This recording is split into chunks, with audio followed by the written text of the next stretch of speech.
précis. Et donc, pour vous, quels sont, selon vous, les chiffres les plus révélateurs de la situation africaine aujourd'hui?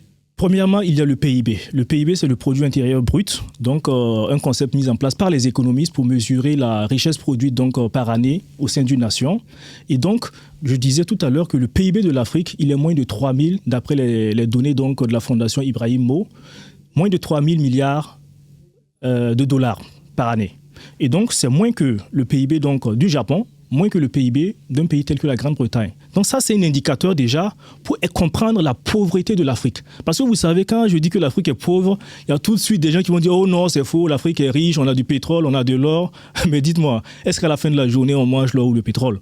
Non, on mange la richesse que l'on produit. Donc, premièrement, je mets en avant le PIB pour comprendre quel est le niveau de richesse que produit l'Afrique. Je mets également l'IDH, l'indice de développement humain. Ça, c'est factuel. Et dans le livre, j'ai beaucoup insisté sur les faits, sur les statistiques, pour qu'on ne soit pas trop dans l'idéologie. Parce que très souvent, les débats sur l'Afrique virent très vite à l'idéologie et on ne s'en sort pas. Donc là, d'abord, j'ai rassemblé les faits. Sur le plan de l'indice de développement humain, où est-ce que nous en sommes ?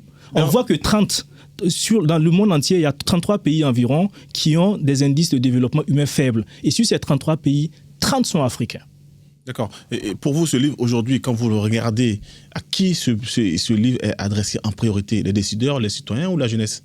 Tout le monde à peu près. Parce que moi, je pars du principe que le développement vient de l'action conjuguée des dirigeants et des citoyens. Donc, c'est un livre que les dirigeants peuvent lire pour